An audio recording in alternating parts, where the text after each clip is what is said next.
We are at the start, the initiation, of many new things right now. The start of a new church year, the start of a new calendar year, the start of the rollout of the COVID-19 vaccinations across Canada. So it's fitting that this first Sunday of Ordinary Time starts with a baptism, what we now refer to as one of the sacraments of initiation. But it's not just any baptism. It's Jesus being immersed in the River Jordan by John the Baptist. Despite John's protests, Jesus insisted that he be treated exactly like the others there that day. At Christmas, we celebrated the birth of Jesus. But it is really about so much more than his birth.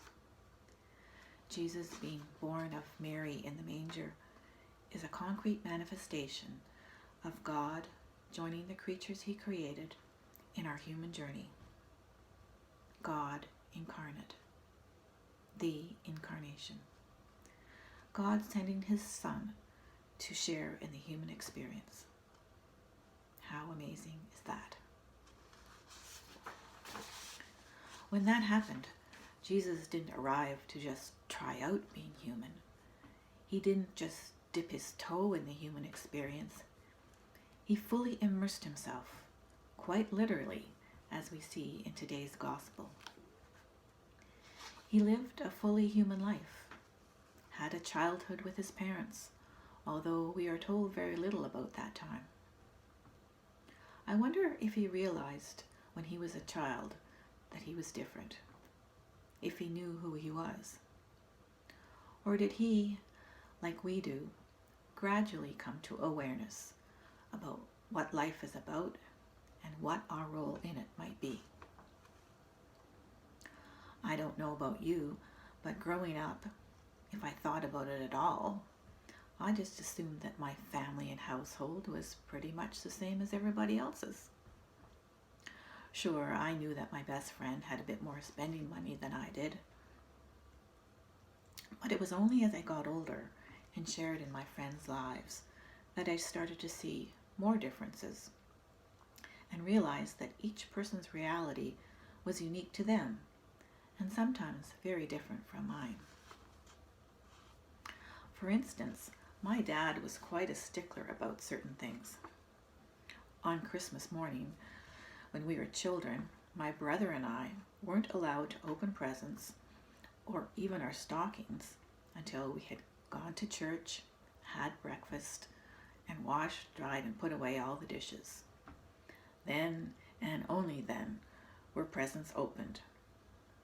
We accepted this, but you can imagine the pent-up anticipation. It was quite a shock to me when I learned that some of my friends just tore down the stairs on Christmas morning as soon as they woke up and dove right in while their parents were still in bed. At Christmas, the focus was on baby Jesus, but unlike the usual practice in today's church, Jesus' baptism was not when he was a baby. He was presented in the temple as an infant at the prescribed time, of course, by Mary and Joseph, according to Jewish laws and traditions. But Jesus' baptism was when he was 30 years old, when he was old enough to understand its meaning, and by insisting that John baptize him, when it was a conscious, mature decision.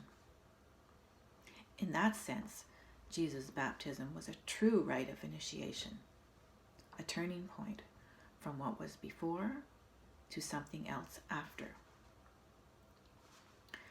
Many cultures have rites of initiation, often marking the passage from childhood to adulthood. Some indigenous peoples send their young men off on vision quests.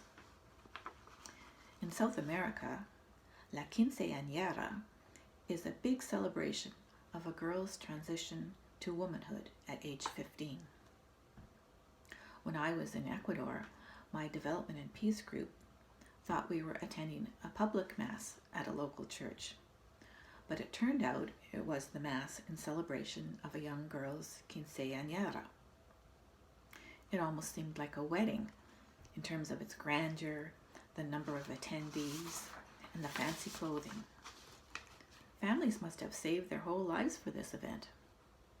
And while it seemed that the externalities were very important, I am sure that this young girl was well aware that this was a turning point in her life and that she was no longer a child. In our Western culture, we have lost most of our rites of initiation, and unfortunately, many of those that have remained have often turned into episodes of hazing and humiliation rather than opportunities for personal growth. If Jesus had any inkling before that day that his life was about to change, surely when the heavens opened up and God said, "You are my beloved Son, with you I am well pleased," there could be no doubt. That was the moment that Jesus' public life started. His baptism was his initiation into his new life, his true life that we read about in the Gospels. Totally divine, and yet also totally human. Thinking about our current practice of baptism, we also know that it is very much a family occasion. Often, family members are chosen as godparents. Certainly, family is present and involved. So too at Jesus' baptism. It was his divine family, his Father and the Holy Spirit, that affirmed his initiation. The Father was present by his voice from the heavens, the Holy Spirit by the dove, and Jesus embodied. The Holy Trinity fully present and publicly witnessing this pivotal moment. Their presence, each in a different form, was required by the situation, and yet seems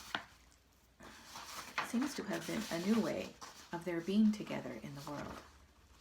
It sort of reminded me of the new ways we are having to find to be together with our families during this pandemic. Thinking about Jesus' baptism and his initiation into his new life made me think that in addition to our own baptisms, we are also given opportunities for mini baptisms or re-initiations. When we, as a parish community, welcome a new member, whether a baby, a child, or an adult, we have an opportunity to renew our own baptismal vows, to do a restart. Doing so with intention may help make us more attuned to God's voice, so that we can hear if he is calling us to a change in our life's path. I know that the next time we meet for such an event, in addition to just being overjoyed at being together again in community, I won't just go through the motions like I know I did before, but rather reflect on my own baptism and what my rebaptism might mean for my life now. Stay safe out there, everyone.